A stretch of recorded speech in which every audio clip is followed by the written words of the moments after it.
Welcome to the Expert Speaker Podcast. We're here with speaking legend, Cindy Ashton. Welcome to the Expert Speaker Podcast, Cindy. Oh, Majeed, thank you so much for having me. I am a big admirer. You are on fire all the time and freaking amazing. So thank you for having me. I'm very honored. That's quite a compliment coming from you. I discovered you through our mutual friend, Odette Peak, who's also a public speaking coach. And she said, Cindy Ashton is amazing. Oh. Just catching up today, you're making people famous. You're helping people win presentations on Dragon's Den, and you're doing some amazing work. I can't wait to dive in with you. Thanks for joining us. Thank you for having me.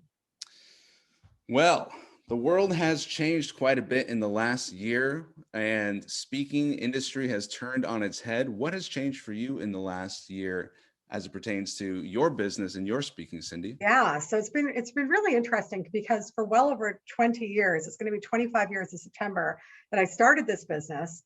I have been on the road all the time speaking, and I probably shouldn't say this to a group of speakers, but I was really burnt out and I was really tired. And when COVID hit, all of a sudden, like everybody else, all my gigs went virtual or they got postponed to this year. And I was so unbelievably relieved. And it's so interesting because in the last year, my business has shifted in terms of a lot more people are saying, hey, Cindy, can you teach me how to be on video? Because now I have to be on video. And it's been a lot of fun. So I've been having a lot of fun with clients texting me videos and going, okay, that was really awesome. Loved the hook. Now we need a strong call to action. Do this. Or, hey, I need you to do this on camera. And so it's been really fun, literally texting. Like it's completely changed how I coach, which is amazing. And now that the speaking is starting to come back in terms of live speaking, it's been fascinating because my speaking manager is like, great, we're going to go after it. And I'm like, yeah, I like being at home. Nice. I love traveling when I'm not speaking. And it's so interesting because I even turned down a gig that was a lot of money. And everyone's like, no one's getting booked right now. And I'm like, unless it's the right gig, I'm just not doing it. I'm so happy working with my clients and I love doing virtual presenting, which is a whole other skill set to do. It's awesome. It's fun. So as a business owner, entrepreneur, performer, yes, you've changed your business model, correct me if I'm wrong, from paid presentations like paid keynote presentations that you're flying out to deliver. Yeah. And your business is now more of a coaching, consulting, virtual business, correct? Yes, and sort of. So I have been doing the coaching for almost 25 years. So that hasn't, and I consider myself much more of a trainer and a strategist than a coach. Gotcha. But I have been doing the training and the strategy for years and years and years. What has changed within that is that in the past, I would get people hiring me specifically to take their presentation skills to the point where they can get bigger conversions, bigger recognition, and it's more live and in person and in sales conversations. Whereas now in the last year, I'm still training and doing strategy, but it's all video stuff. And I just did a session with a fashion designer, international fashion designer, who's asked me to help her to get on TikTok. So I'm teaching her the editing skills and how to use all the flashing and how to get on TikTok and how to use the captions. And so it's been interesting because I'm having to learn some of the stuff ahead of my clients. So the coach or the strategy training business has always been there. It just changed in terms of what people are hiring me for. In terms of speaking, I'm loving doing the virtual speaking. It's a lot of fun, except for when the heat and the water goes out and they start drilling, which is fascinating. Welcome to New York. Yes. But yeah, I mean, and I'll do speaking in future. I still have gigs coming up, but it's just going to be far less. I like an easier lifestyle. It's fun to have breathing room. Imagine that. Good. Something caught my ear. You said you're helping a client get into TikTok. Yes. And I'd love to get your take as the expert 2 steps ahead of your client. What is your advice to a speaker who says, I could speak a little 1-minute little snippets of wisdom, build a little TikTok channel and get a bajillion followers? What is your advice and what is your experience and what are your thoughts on the TikTok? So that's a really great question because video traditionally people would be building their YouTube channels. And what I will tell you, whether it's Instagram Reels or TikTok, those get a lot more views a lot faster. So because I've had so many clients asking me for this, I'm testing it out. I literally just got on TikTok 2 weeks ago and my videos are getting 500 views. And I'm like, okay. And then I look at other people who are just starting out and their TikToks are getting 50 views. So I'm like, okay, well, I am a presentation trainer. I better be getting more views. But what I'll say is that the first thing you need to really ask yourself is, where do you shine as a speaker? Like, I'm a performing artist. By 19, I was already working with Broadway directors and performers. And so as a performing artist, for me to be on TikTok, that makes sense because it's a very artistic, you've got to have an artistic brain. You've got to be able to do those captions and know where to add all the stuff. So for me, as a performing artist, it makes a lot of sense for me to market me and myself on TikTok. And the key is finding the right hashtags and leveraging the trends and doing something called duetting, which we could talk about in a moment. But TikTok is not going to be for a very, very conservative. If someone's super conservative and they're more buttoned up, that might not be the best place for them. They might want to be doing more LinkedIn lives for videos. So I'm a big believer, you need to figure out, where do you shine as a speaker? What's your style? Like, I think, Majeed, you would crush TikTok. I think that you and I need to do some duetting and stitching together on TikTok. It would be epically crazy. That'd be fun. Awesome. I've been wanting to produce TikTok because I'm a big believer in the platform and the community and the content creation. It's remarkable. And just to build a library of 100 TikToks, in fact, I'm going to be launching a course soon, and I'm going to build in the course little 1-minute videos. I might as well make them TikToks. Right. But I just don't have the strategy of, like, what's the content strategy and what's the right way. So that's a really good question. What's the content strategy? Because if anything, it's actually, if possible, better to do 15-second reels. 15-second TikToks and Instagram. And I can give you a hint, because if you're doing both, you don't want to be posting each other on there, but I can give you a hint momentarily on how to do it both ways and be efficient about it. Again, okay. I have to figure this out and be 2 steps ahead of my clients. But so in terms of content strategy, what you definitely want to have posts that are about your brand and your values. It's not necessarily about your expertise, but about your brands and your values. So if you're a dog lover, you're good, people work with people that they like.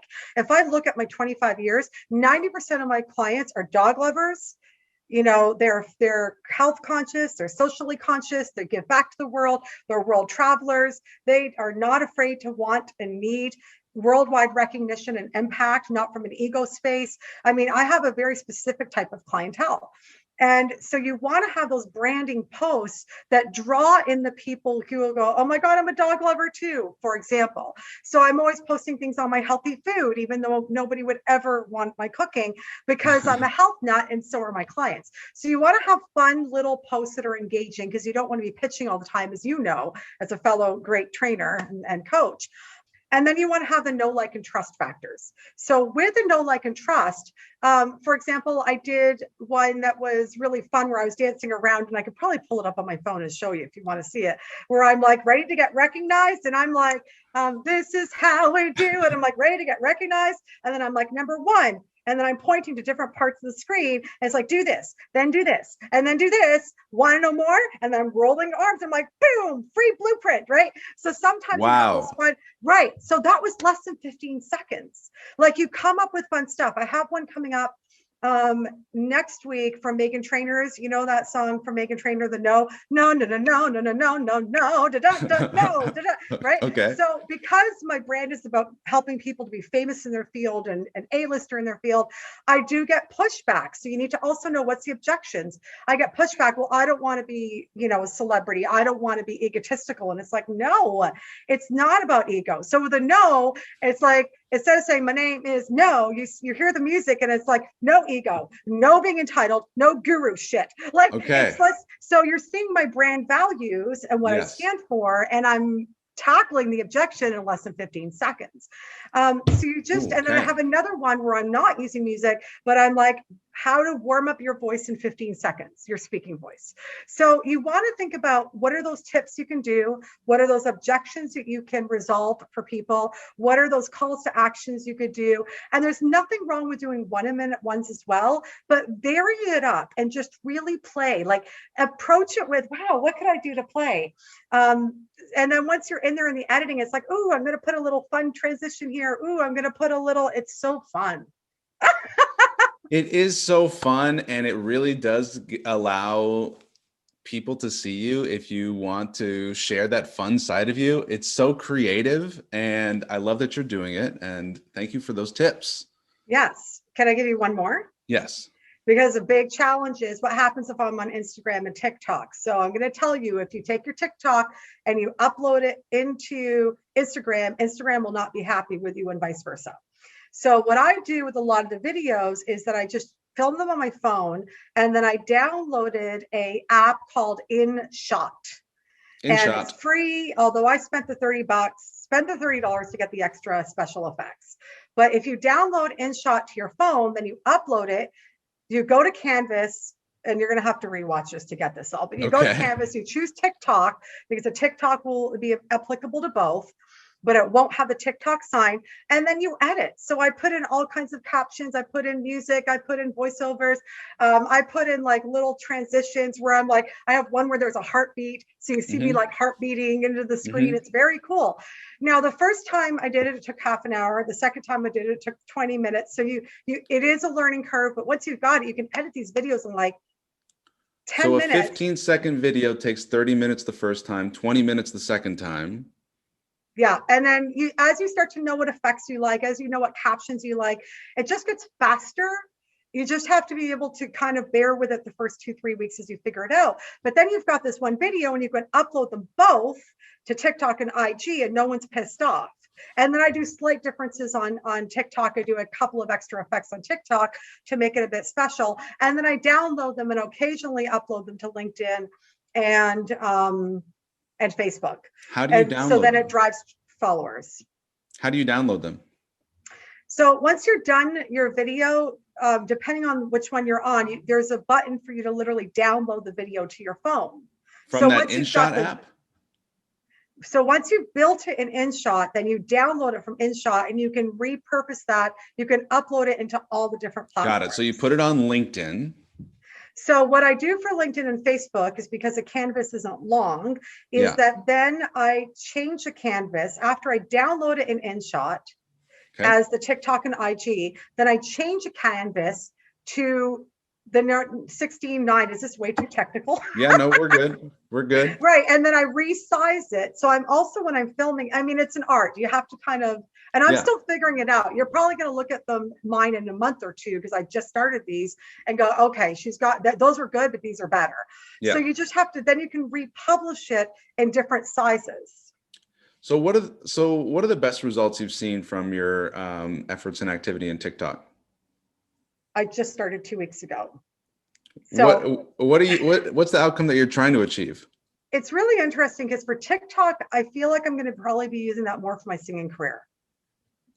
Okay, so you're showcasing your talent, and you're imagining someone who hires a singer is going to discover you and hire you because of the content? No. So it's been a while, but I am rejuvenating my singing career. I had my one-woman show launch in New York City in January of 2020.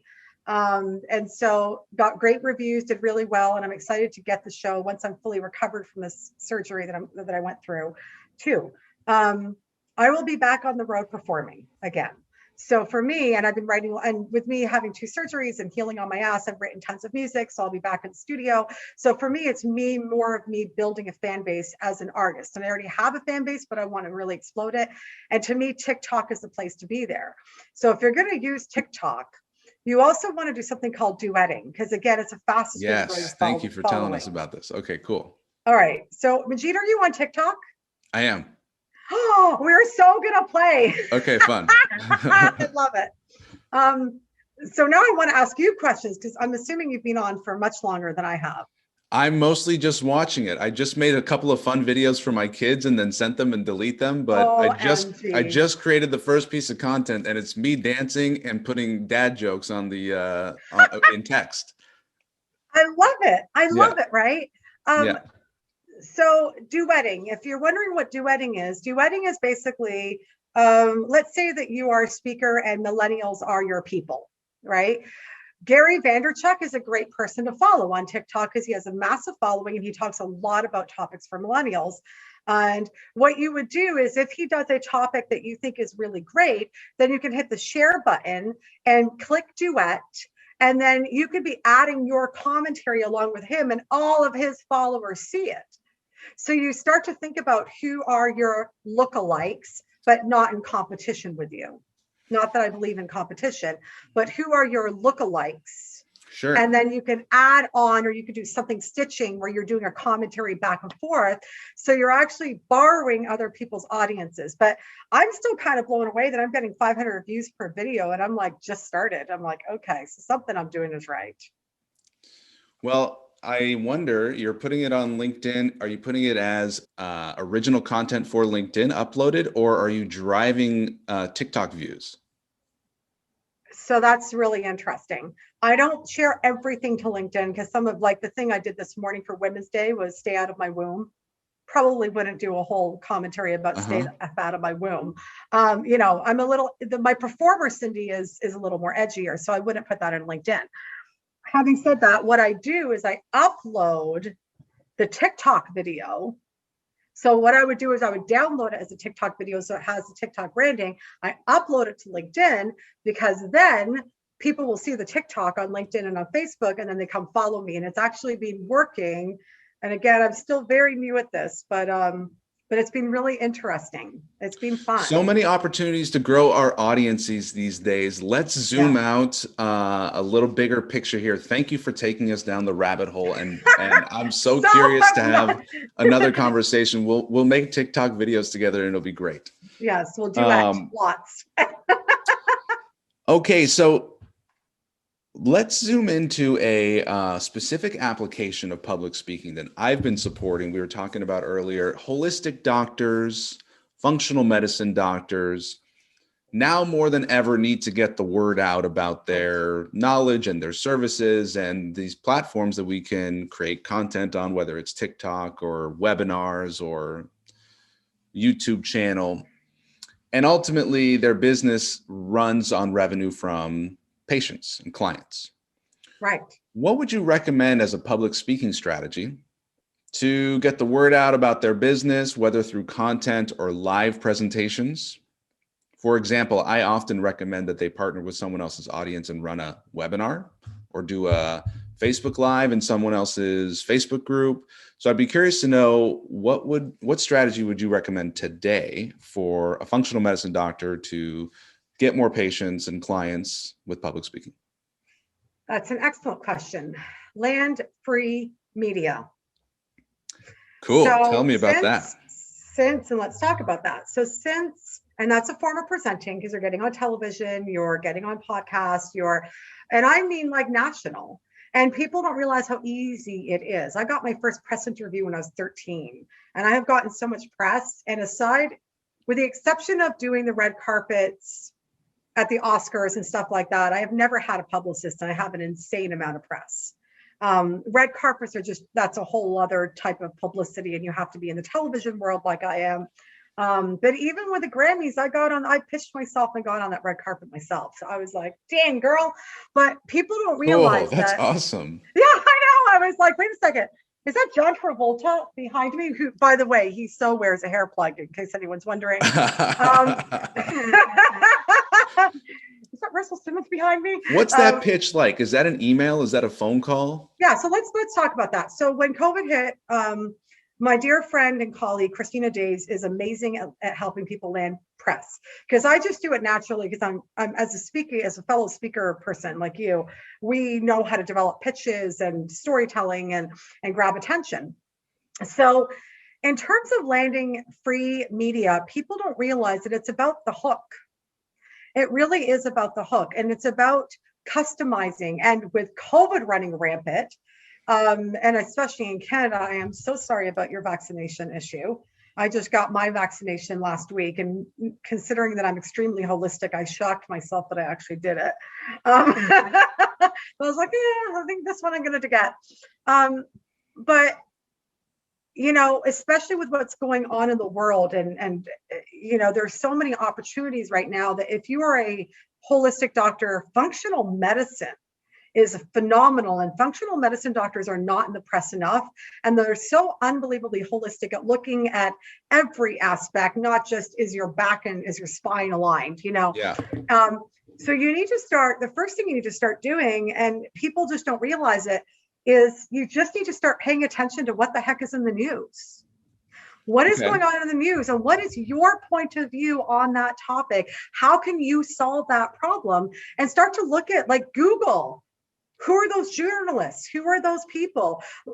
I mean, I've gotten a lot of press just by Googling, you know, or seeing an article and saying, oh, that's a really interesting point of view, but this person didn't address this and this and this. And then I connect with them on LinkedIn and I said, hey, I love your article on emotional intelligence. And have you thought of it from this perspective? Would you be open to me sharing a different perspective?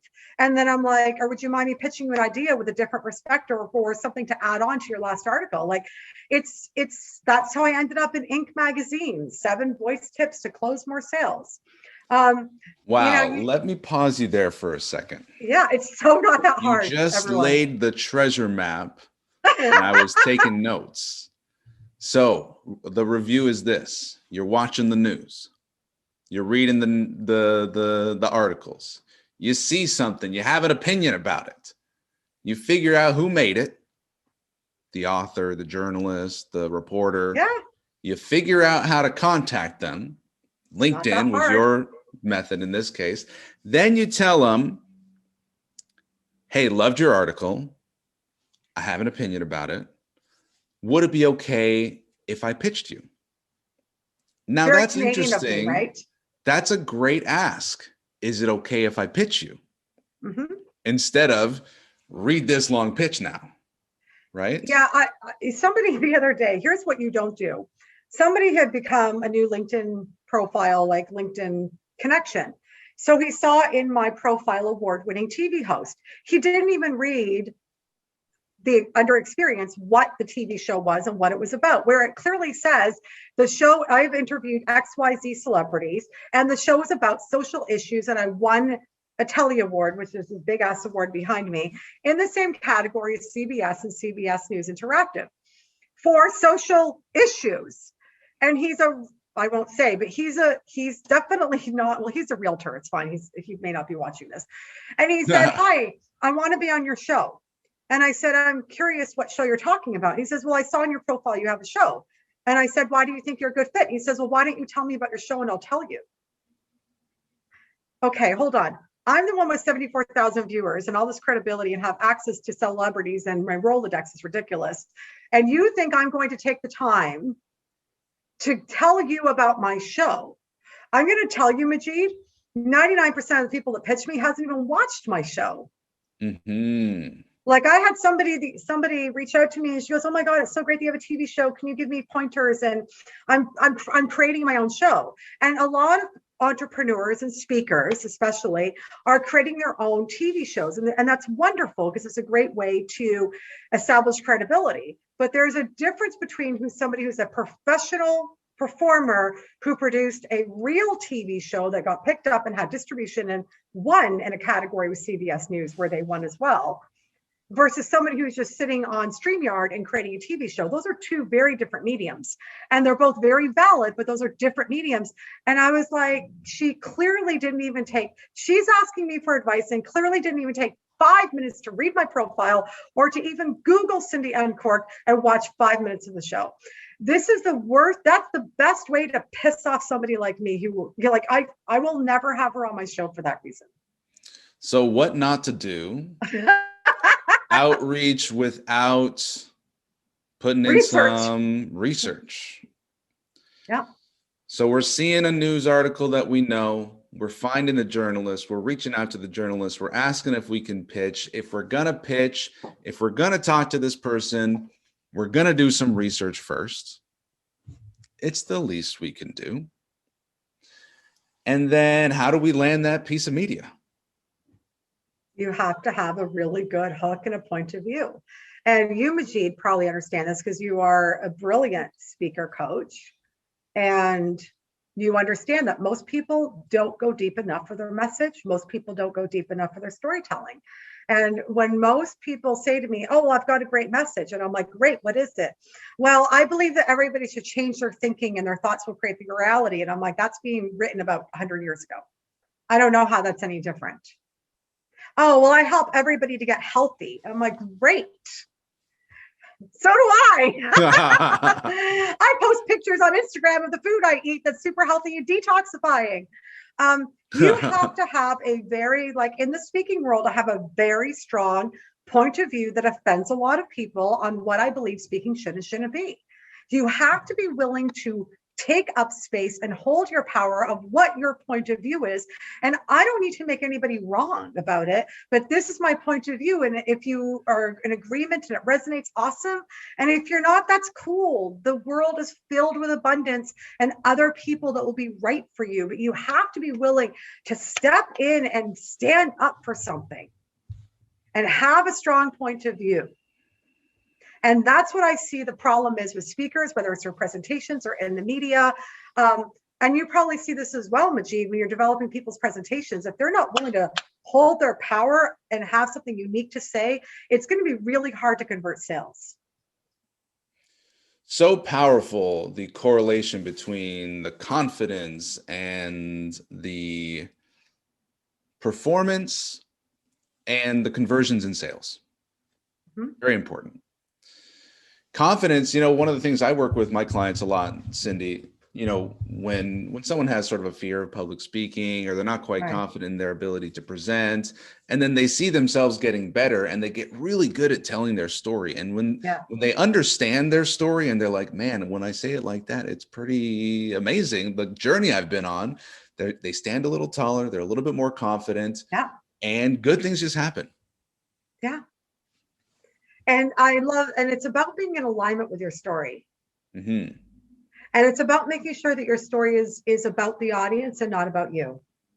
Why are you telling that story? Is it for self-gratification or is it because you are turning this story into something that's truly going to move somebody and shift them in a way that will be profound? Because that's the key. Because I've been in this industry for so long, I see people who say, I've overcome this, I'm so inspiring, I want people to hear my story. And I'm like, great. And I believe that every single human being deserves to have a voice, but that doesn't necessarily mean that you deserve to get paid for that voice. There's a difference between telling your story and inspiring people, but then using that and using that story as a vehicle to literally give people the strategy and the tools to move them forward. It has to be about the audience. It has to be. Let's talk about moving things forward for the audience, moving the needle, having an impact. You're an educator, you're a trainer, you're a performer, you're a speaker, you're a professional, and you're a world-class talent, if I may say so myself. And like me, I'm sure you pride yourself on the impact that you have on the audience. Yeah. My question for you is, how do you measure it? And when you're, say, working with a client who's paying you as a professional to come in and deliver and move the needle, what would be an example of a measurable impact that you can work with a client on that you really know you're moving the needle? So how are you measuring your impact? Yeah, and it would depend. So this is for everybody. It is about identifying whether it's as a healthcare professional, a coach, or a speaker consultant, whether it's with an audience or one-on-one. It's about truly taking the time to ask the deeper questions so you customize the experience and the deliverables. And it's another piece, which I know that you work with your clients on, Majeed, that I think that a lot of speakers miss, that they don't ask deep enough questions. Like when I have a meeting planner on the phone, they always go, wow, nobody asks me that question. So for example, I'll ask a question of, last year, who are speakers you've had in the past? What did people love about them and what did your audience not love about them? Because that tells me a lot about what's important to the audience. Is it just having fun and feeling inspired? Is it being able to walk away with those 3 steps that they can implement? Is it, it tells me a lot about the audience. And you want to ask really specific questions of what would be those top 3 things they want to take away. And then just don't go beyond that of why aren't they able to at this moment able to achieve that? And then there's a piece that you have to make sure you satisfy the meeting planner or the company and satisfy the audience. And that's really hard. I had a gig in Bakersfield where the audience did not want to be there. They were being forced to be there by a manager that was a tyrant. And it was the worst situation for me because what they really needed was to learn how to deal with her. And what she really wanted was a totally different, it was very difficult, and it can be really hard. But you have to remember that you are getting paid by the meeting planner and have to make them shine, but you also have to deliver to the audience. So I literally have like 20 different questions I ask, and I just keep digging and digging, because whether it's in a consultation with a patient or a client, or it's with that meeting planner, you want to ask, what has succeeded? How have you succeeded in the past? How haven't you? So for example, with a lot of people that come to me, I'll ask them, what other training and speaking have you done? What has worked and what hasn't? Oh, well, I did this and it didn't work for me. Well, okay, so you did group programs. So maybe group doesn't work for you. So if I was to give you videos, send you little video reminders, is that going to help you to learn better? Oh yeah. Or it's like, if we text every day and you shoot me a 1-minute video, is that better? Or do you need me to send you audios? Do you need me to send you action lists? Like, I ask extremely deep questions so that I understand how that client or that audience learns best. Because let me tell you, some audiences are all about, let's just have fun and I learn best through play. And some audiences are like my doctors are like, give me a damn formula. So you have to, if you really want to deliver to an audience or your clients, it's about understanding their learning style, and it's about understanding their behavioral style, and so that you could really customize and really understanding what is success to them. And I ask clients, what is success to you, and what has worked in the past to help you be successful and what hasn't, because then I can customize. So Majeed, it's all in the questioning and the customization. Cindy, can I share my favorite question with you? Oh my God, I would love to know. Yes. Well, I got a lot of favorite questions, but this is my favorite question to ask the event planner. It's long. And as I was observing your questions, what's worked in the past, what hasn't worked in the past, and talking about the past, this one will nicely complement that as it talks about the future. It paints a picture of a year. So it goes like this. So Cindy, if you're the event planner, I would say, Cindy, let me ask you, if you were to bring me in as your speaker and I deliver the best presentation you've ever seen, and everyone comes up to you afterwards and says, thank you so much for bringing in Majeed. That was really helpful, really valuable.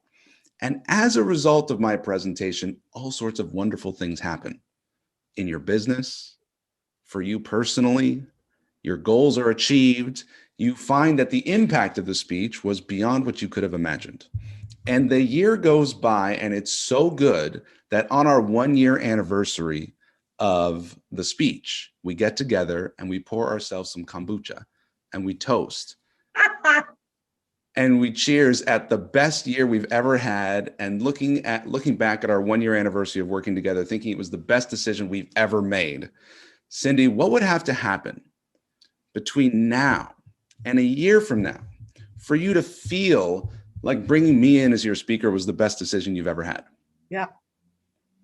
So it's a really long question, but it's like, it's just taking them through their own image of what's the best and their own process. Case scenario, best presentation, best results, best year, relationship. We're still in a relationship a year later.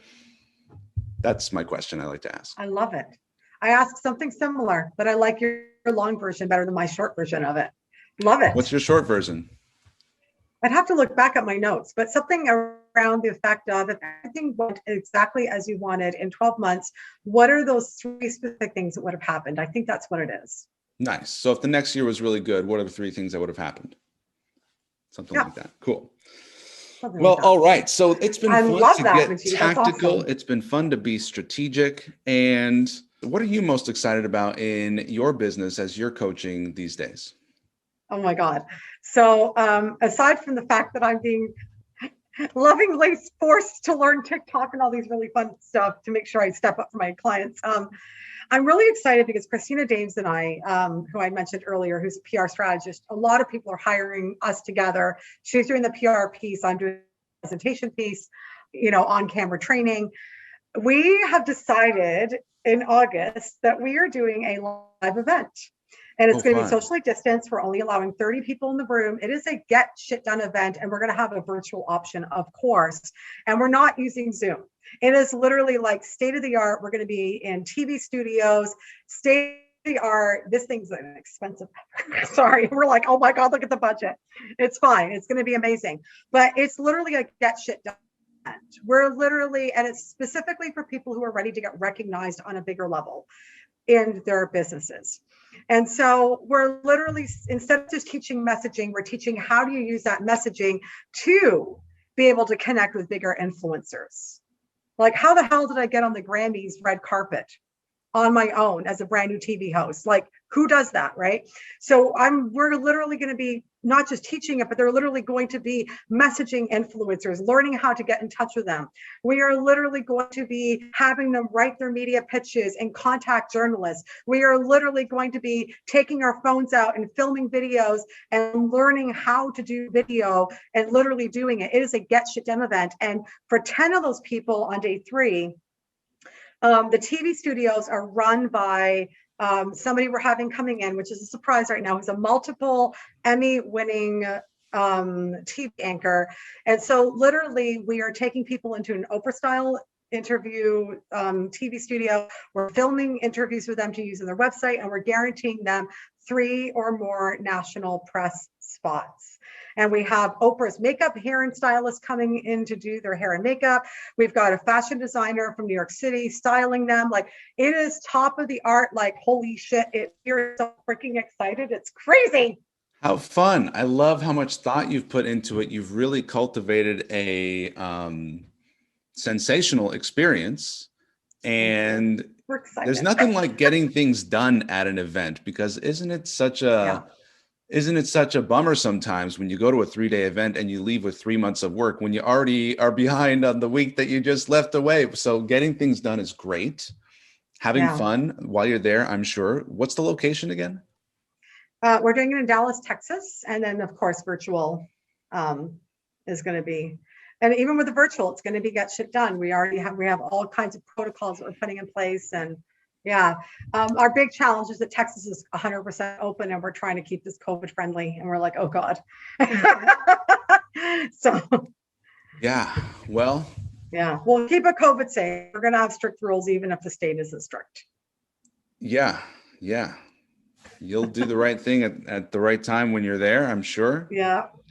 So if people wanted to get in touch with you to discover more about working with you or your programs or your events, what's the best way to do that, Cindy? Yeah. So if they want to book a call with me, speakwithcindy.com.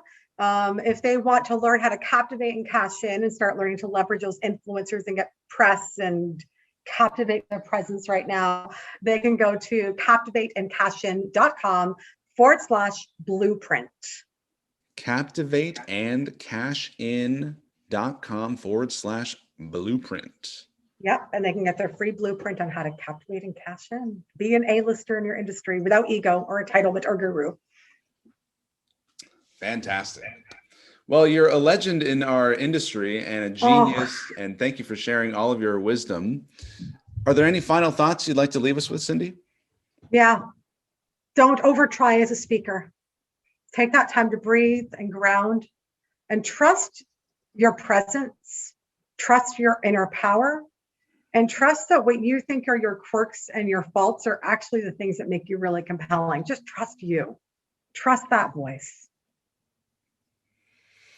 Wise words from legendary speaker coach. She'll make you famous. She'll get you out there. The star maker herself, Cindy Ashton. Thank you very much for being on the podcast. Thank you for having me, Majeed. You're amazing.